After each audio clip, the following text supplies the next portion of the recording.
Good evening welcome back to my channel. তো তোমরা সবাই কেমন আছো? আশা করি তোমরা সবাই অনেক ভালো আছো বন্ধুরা। অনেক ভালো বলবো না, এই গরমে সেই সবার যে অবস্থা হচ্ছে সেটা বোঝাই যাচ্ছে। তো এখন এই সন্ধ্যে থেকে আমি তোমাদের সঙ্গে সাথে নিয়ে আমি ব্লগটা স্টার্ট করছি। আর কালে আমি মানে আজ আমি ভিডিও দিতে পারিনি কোনো রকম, মানে শরীরটা খুব একটা ভালো ছিল না আর ভিডিও করার মুডও ছিল না। যাই হোক, তো তোমাদের সঙ্গে নিয়ে আমি ভিডিওটা স্টার্ট করছি। তো তোমরা স্কিপ না করে পুরো ভিডিওটা দেখতে থাকো। আশা করছি তোমাদের অনেক ভালো লাগবে। ভালো লাগলে লাইক শেয়ার সাবস্ক্রাইব করতে কেউ ভুলবে না, হ্যাঁ। তো এখন আমি যাচ্ছি চা বানাতে। তো চাটা বানিয়ে এনে যাবো একটু বাজারে। তো চাটা আনি দেখো, তারপর দেখাচ্ছি আমি। আর বাজার থেকে বাজার তো আমি কোনো রকম কোনো কিছু শেয়ার করতে পারি না। তো দেখা যাক কী শেয়ার করতে পারি কী শেয়ার করতে পারি না। তো আজকে বরের একটু মানে নিমন্ত্রণ আছে, মেসে পার্টি হবে ওদের। মানে চলে যাবে একজন এখান থেকে ছেড়ে, ট্রান্সফার হয়ে গেছে তার। তো সেই কারণে সে ওখানে যাবে। আজ আমি রাত্রে নিজের জন্য কী বানাচ্ছি না বানাচ্ছি সেটা একটু একটু কিছু বানাবো অন্যরকম। ভাত রুটি কিছু খাবো না, মানে রোল বা চাউমিন এইসব টাইপের কিছু বানিয়ে নেবো, মানে বুঝতেই পারছো। তো চলো আমি চাটা আনি, দেখাচ্ছি।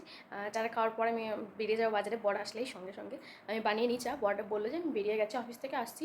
তো তাই ভাবলাম একটু তাড়াতাড়ি বানিয়ে। আর এখন আর সকালে চা খাওয়া হয় না, সকালে একরকম মানে খুব কমই খাওয়া হয় চা সকালে। মানে চা খেতে ইচ্ছে করে না আমার, জল খেতে বেশি ইচ্ছে করে। আর সারাদিন জল খেয়ে খেয়ে মানে অবস্থা খারাপ, না খেতে পারছি কোনো কিছু ভালো করে, না অন্য কিছু। তো চলো দেখতে থাকো, সঙ্গে থাকো, সাথে থাকো। আর এখনও পর্যন্ত যারা ভিডিওটা লাইক করোনি অবশ্যই একটা লাইক করে দিও। তো চলো আমি চাটা বানিয়ে বন্ধুরা, চা নিয়ে চলে এসেছি সন্ধ্যাবেলা। দেখো মানে দুজনে চা বিস্কিট খাবো একটু। দেখো নিয়ে আসা হয়েছে বাজার থেকে। চা খাওয়ার পর বাজারে গেছিলাম, নিয়ে এসেছি আলু পেঁয়াজ। এখানে 2 কেজি আলু রয়েছে। আর এদিকে রয়েছে রসুন, রয়েছে পটল, রয়েছে বাবরে, এখানে রয়েছে 1.5 কেজি শশা।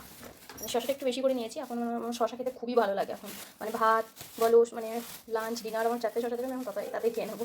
তো এদিকে রয়েছে টমেটো, অল্পই এনেছি টমেটো। টমেটো এখানেও রয়েছে কিছুটা এখনও। তো এই সবজিগুলো গুছিয়ে রাখি, আজকে গুছিয়ে না রাখলে কালকে আর দিনের বেলায় আর ইচ্ছে করবে না। আর এমন যে গরম পড়েছে কি বলবো, সত্যি ভাবা যায় না। এখানে রয়েছে ক্যাপসিকাম, দুটো রয়েছে সেদিনকে রান্না। চলো, আর একা একা ভিডিও করে তো স্ট্যান্ডে লাগাতে আমার ভালো লাগে না। যাই হোক, তো চলো আমি। আর রসুনের এখন মানে প্রচুর দাম রসুনের, এখন কী বলবো, ভীষণ ভীষণ দাম রসুনের, প্রচুর বেড়াবাড়ি। 200 টাকা কেজি রসুন, 50 টাকা পাইয়া, মানে 50 টাকায় 250 রসুন। তাও আবার মানে এরকম ছাড়া ছাড়া রসুন। আর একজনের কাছে পুরো বাজারে একটা লোকের কাছে শুধু রসুন, বাদ বাকি কারোর কাছে রসুন। বাট রসুন পরিষ্কার রয়েছে। চলো সব গুছিয়ে নিই। এদিকে সব ঝুড়ি ঝুড়ি মানে আজুড়ে নিয়েছি, নইলে খারাপ হয়ে যায়, মানে টমেটোগুলো খারাপ হয়ে যায়। আর এদিকে আলাদা টমেটোগুলো টমেটোগুলো মানে আগে যেগুলো আনা ছিল সেগুলো মানে আলাদা করে রেখে দিচ্ছি। আর ওই জায়গাটা আমি আলু ঢেলে রেখে দিই, তাহলে কিন্তু মানে খারাপ হয় না জায়গাটা। পেপার দিয়ে নিয়েছি নিচে। তো আলুটা কালকে আমি ঢেলে দেবো, ধুলো হবে অনেক। আর পেঁয়াজটা এখানে রাখি, তো পেঁয়াজটাকেও কালকে ঠিক ঢেলে দেবো। আর আলু পেঁয়াজের জায়গাটা একটু নোংরা হবেই, সবাই জানো। আর এখন গরমের জন্য সবজি কিন্তু ঠিকঠাক আর থাকে না, মানে প্রচণ্ড তাড়াতাড়ি খারাপ হয়ে যায়। তাই বেশি না এনে আমি অল্প অল্প করে নিয়ে আসি। পটল যেমন আধা কিলো নিয়ে এসেছি এখানে, যতটুকু দরকার ততটুকু এনাই ভালো, মানে বেশি না এনে নষ্ট করার থেকে, তাই না? আবার আনবো নেক্সট দিন। আবার দরকার হলে কালী বাজার থেকে নিয়ে আসবো, আমি এরকম করি। বাট বেশি করে নিয়ে আসি না খুব একটা। চলো এই জায়গাটা এখন পরিষ্কার করে নিই। আর এই ক্যারি প্যাকেট আমার কাছে অনেক হয়ে গেছে, কী বলবো, প্রতিদিন বাজারে আজকের বাজার। তো চলো আমি এখানে কিন্তু ময়দা নিয়ে নিয়েছি অল্প কিছুটা। আমি ঠিক পরিমাণটা অতটা তো বলতে পারবো না। তো আমি ভাবলাম আজকে রোলই বানাবো। তো তারপর তো দেখলে বাজার করে নিয়ে এসেছি। তারপরে এদিকে আমি ভাবলাম রোলটা বানিয়ে নেব। অলরেডি অনেকটাই লেট হয়ে গেছে, অনেকক্ষণ চলে গেছে। তারপর আমি বসে বসে ফোন দেখতে দেখতে না অনেক টাইম হয়ে গেছে অলরেডি। তারপর দেখে এই ময়দাটা, এটা কিন্তু রোল ময়দা, এক কথা আমি বলে দিই তোমাদের। আর এর মধ্যে আমি লবণ অল্প একটু আর অল্প একটু তেল 2 চামচ মতো দিয়ে এটাকে ভালোভাবে মাখিয়ে নিচ্ছি। এখন আমি এটাকে মানে আর জল দিয়ে হালকা একটা ডো বানিয়ে নেব। তো চলো আমি ডোটা বানিয়ে নিই, রাত্রি তো খেতে হবে। আর তার একটু দেরি হবে বোধহয় আসতে, সবাই মানে একসঙ্গে হয়েছে। আর এটা আমরা তো ফ্যামিলি বাইরে মানে বাড়িতে থাকি, মানে রুম নিয়ে। আর যারা মিশে থাকি তাদের সঙ্গে তো অতটা সময় কাটানো হয় না যতটা হয় কাজের সূত্রে। আর সবাই তো এক জায়গায় থাকে না। চলো আমি এটাকে মাখিয়ে নিই ভালোভাবে, ডোটা তৈরি করে আমি দেখাচ্ছি। তো বন্ধুরা দেখো, এখানে ময়দাটা কিন্তু একদম মাখানো হয়ে গেছে। এটা কিন্তু একদম নরম করে মাখিয়ে দিয়েছে। আর ময়দা মাখতে কি আমার কি অবস্থা হলো, হাতে দেখো মানে রক্ত বেরিয়ে গেল একদম। আমি এরকম করে, ময়দাটা তো অল্প ছিল, আমি এরকম করে জল দিয়ে মাখাতে গেছি। আর আমার নিজের নখেই নিজে লেগেছে, মানে নিজের নখেই নিজেকে লাগলো। মানে কি মানে এক দু সময় হয়ে যায় এরকম অসতর্কতায়। আর এক হাত বাড়িতে থাকলে সেরকম কিছু খেতে ইচ্ছেও করে না। অল্প ভাতও ছিল, বাট আমি ভাবলাম আমার তো সবজি টবজি বানাতে হবে, তার থেকে ভালো একটা ডিম দিয়ে একটু ভেজিটেবল দিয়ে এটাকে বানিয়ে দেবো। তো সেই মতো কাজ শুরু করে দিয়েছিলাম, হয়ে গেল রেডি ময়দা মাখানো। এটাকে আমি ঢেকে মানে 10 মিনিট মতো রাখবো। তারপর আমি ততক্ষণ আমি এদিকে কিছু সবজি কেটে নেবো, যেমন ক্যাপসিকাম, শসা টসা যেগুলো লাগবে, পেঁয়াজ, সেগুলো কেটে নিই। চলো দেখতে থাকো। তো এদিকে দেখো, ততক্ষণ আমি এদিকে পেঁয়াজ, অল্প একটু একটা গোটা ক্যাপসিকাম, একটা ছোট্ট সাইজের টমেটোকে আমি কুচিয়ে নিয়েছি, যা ছিল আমার কাছে আমি সব কিছু দিয়ে দিয়েছি। এদিকে এটা অলরেডি 5 মিনিটের উপরে হয়ে গেছে, তার 5 মিনিট থাক, ততক্ষণ আমি আর ডিমগুলো ফাটিয়ে দিই, যেগুলো দরকার সমস্ত কিছু নিয়ে নিই, তারপর আমি আবার তোমাদেরকে দেখাচ্ছি। আমি রোলগুলো ফ্রাই করতে শুরু করে দিয়েছি, একদম পাতলা পাতলা করে বেলে নিয়ে এই সাইডটা এক সাইড আমি ভাজবো না ভালো করে, আর একটা সাইড কিন্তু ভালোভাবে ভেজে নিয়েছি। তো চলো, আমার মোট 4টে ডো হয়েছিল, সেই 4টে ডোয়ের মধ্যে 3টে ডো ভাজা আমার অলরেডি কমপ্লিট, আর এই ডোটা আমার খুব ঠিকঠাক বেলা হয়নি, আর এই রুল ময়দাটা না, ময়দার পরোটা আমি ঠিকঠাক বেলতে পারি না। যাই হোক, সবাই তো সব কাজ পারে না, আর আমার হয় না, এই কাজটাই আমি পারি না খুব একটা ভালো। তো এটা আমি প্রথমে তেল না দিয়ে দিলাম, এখন আমি এই দিকটা ভালোভাবে ভেজে নেব, আর এই দিকটা এইটার উপরে আমি যেহেতু ডিম দেবো, তো এই দিকটাকে ভালোভাবে ভেজে নেব, আর একটা দিক ভালোভাবে ভাজবো না। তো জাস্ট অল্প একটু তেল দিয়ে দেবো, দিয়ে ভালোভাবে ভেজে নেবো একটা পিঠ। হালকা একটু কাঁচা ভাবটা চলে গেলেই হলো। পরোটাটা যত ভালো করে ভাজা হয়ে যাবে, তাহলে কিন্তু রোলটা ঠিকঠাক হবে না। আমি বারবার বলে দিচ্ছি একটা কথা। এখন আমি এর মধ্যে ডিমটা দেবো। আমি 4টে পরোটায় ভেজে তুলে নেওয়া হয়ে গেল আমার। এখন আমি এর মধ্যে ডিমটাকে দিয়ে তুলে নেব। তো চলো, আমি আর ডিম দেওয়াটা দেখাচ্ছি না, অনেকটাই বড় হয়ে যাবে তাহলে ভিডিওটা। এখন অনেকটাই প্রায় রাত হয়ে গেছে, তো এদিকটা একটা দিক আমার ভালোভাবে ভাজা হয়ে গেছে, যেহেতু অল্প একটু কাঁচা রয়েছে মনে হচ্ছে, তাই আমি এটাকে ভালোভাবে চেপে চেপে ভেজে নিচ্ছি। দেখো, এগুলো ফুলে যাচ্ছে।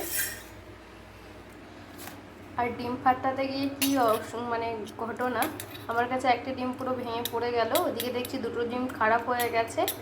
আজকে কপালে পুরো কি হয়েছে কি জানি না, আদৌ খাবারটা জুটবে কি না কপালে সেই। তো চলো, এদিকে আমি ডিমটা রেখে দিয়েছি গুলে।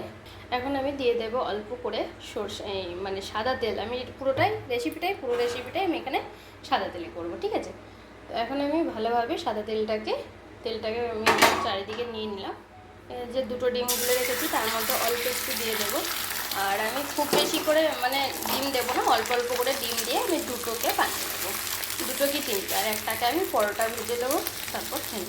আর আমি যেটা সবজিগুলো রেখেছি একটু চাট টাইপের বানাবো সবজিটা দিয়ে, ওর ভিতরের মশলাটা, তো সেটাই হবে।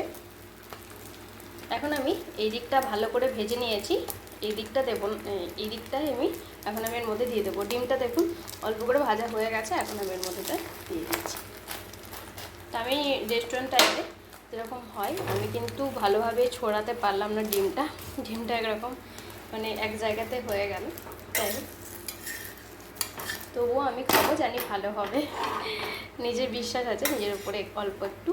তো সেই বিশ্বাসটা নিয়েই শুরু করতে হবে। আমরা পারি না তো কী হয়েছে, পারবো না বলে কোনো জিনিস হয় না, সব পারবো। তো ডিমটা এই কারণে আমার পুরো দিকে গেল না। তো চলো, আমি এখন এটাকে ভালোভাবে বানিয়ে নিয়ে আমি একদম লাস্টে দেখাবো। রোলগুলো ভাজা হয়ে গেছে ডিম দিয়ে। এখন আমি যেটা বললাম বানাবো, ক্যাপসিকাম পেঁয়াজ দিয়ে দিয়েছি, আর দিয়ে দিলাম টমেটো। আর তোমরা চাইলে এখানে গাজর বাঁধাকপি এটাও ইউজ করতে পারো, বাট আমার কাছে বাঁধাকপিও নেই, গাজরের এই মুহূর্তে নেই, তাই আমি দিতে পারবো না। আর এখন আমি এর মধ্যে কিছু সস দিয়ে দেবো, টমেটো সস, সোয়া সস, তো তোমাদের কাছে যে সসটা থাকবে হাতের কাছে সেটাই ব্যবহার করবে। এটা একটু স্মোকি ফ্লেভার আসে, তো জাস্ট ওয়াও লাগে। এরকমভাবে কিন্তু আমরা স্যালাড করেও খেতে পারি, সয়াবিন দিয়ে, আর চিকেন দিয়ে হোক, ডিম দিয়ে হোক, যেমন করে খুশি। অনেক রেসিপি আছে যেগুলো অন্য কিছু বানাতে গেলে অন্য রেসিপি মাথায় আসে, এরকম অনেক রেসিপি আছে। তো সেম আমার এরকম স্যালাড করে আমি খাই, ভালো লাগে আমার অনেক। আগে প্রচুর খেতাম, এখন অনেক কমে গেছে খাওয়া। স্মোকি ফ্লেভারটা জাস্ট ওয়াও লাগে। তো চলো, এটা ভেজে নিই আমি। তো দেখো, টমেটোটা কিন্তু লবণ দেওয়া গলে গেছে। এখন আমি এর মধ্যে সোয়া সস আর টমেটো সসটা দিয়ে দেবো। তো এই সোয়া সসটা তো জানো সেই দিনই কিনে আনা হয়েছে, হরাম করে যদি পড়ে যায় আমার ভয়ও লাগছে ভাই। অল্প দিতে হবে, জাস্ট অল্প একটু, ব্যাস, আর না, হয়ে গেছে। দিয়ে দেবো অল্প একটু টমেটো কেচাপ। তোমরা চাইলে এর মধ্যে chilli sauce, green chilli, red chilli দিতে পারো, যার যেটা হচ্ছে। চলো, এখন আমি গ্যাসটাকে অফ করে দেবো। অফ করে দিয়েছি গ্যাস আমি। এখন এটাকে আমি বানিয়ে নিয়ে চলে এসেছি অলরেডি। আর এখানে দেখো, এটা দেখো কেমন লাগছে দেখতে। এখন আমি পুরো রোলগুলোকে সব মানে ফোল্ড করে নেব। তো এর মধ্যে আমি অল্প করে এই চারটা দিয়ে দেবো। তো তোমরা চাইলে এর মধ্যে একটু টমেটো সস বা যে কোনো রকমের সস দিয়ে এমনি পুরো রুটিটাকে করে নিতে পারো, মাখিয়ে নিতে পারো। আমি আর এর মধ্যে কোনো কিছু দেবো না, মেয়োনিজ বা সস, তাহলে কিন্তু এইটার স্বাদ আর পাবো না। তো কেমন লাগলো আজকের পুরো ভিডিওটা অবশ্যই কমেন্ট করে জানাবে। ভালো লাগলে লাইক সাবস্ক্রাইব করতে ভুলবে না, আর পাশে থাকা বেল আইকনটি ক্লিক করবে যাতে আমার চ্যানেলের প্রত্যেকটা ভিডিও তোমাদের কাছে পৌঁছে যায়। ঠিক আছে, এই হলো আমাদের রোল। আরও একটু তোমাদেরকে আমি বানিয়ে দেখিয়ে দিই। একটু সাইড দিকে দিলে কি হবে, সাইড দিকে দিলে, আর এটা যারা সস খাবে না মনে করবে, এর মধ্যে সস না দিলেও হবে, যারা খাবে না তাদের জন্য বলছি। আর পেঁয়াজ কুচি, যারা কাঁচা পেঁয়াজ খেতে পছন্দ করো তারা এর মধ্যে কাঁচা পেঁয়াজ নিয়ে নেবে। তো আমি হাতে করেই মানে হাতটাই ব্যবহার করছি এর জন্য, নইলে আর একটা রকমের আমি ফোল্ড দেখিয়ে দিই। এটাকে প্রথমে নিচের দিক থেকে একটু মুড়ে নিয়ে তারপরে আমি আর কাগজ টাগজ কিছু লাগাচ্ছি না, কেননা অনেকটাই রাত হয়ে গেছে, অলরেডি বর চলে এসেছে। আমি দেখলাম একা একা খাবো, তাই মানে একা একা খেতে ভালো লাগে না আমার, তো তাই একসঙ্গেই খাবো। তো চলো, আর দুটো আছে ফোল্ড করে নিই। আজকের এই রোল রেসিপি অবশ্যই কেমন লাগলো কমেন্ট করে জানাতে ভুলবে না। ভালো লাগলে লাইক সাবস্ক্রাইব করে পাশে থাকা বেল আইকনটি ক্লিক করেছে, আমার চ্যানেলে প্রত্যেকটা ভিডিও তোমাদের কাছে পৌঁছায়। তো চলো, আজ এই পর্যন্ত, দেখা হবে নেক্সট ব্লগে। বাই, গুড নাইট, তোমরাও খেয়ে নাও।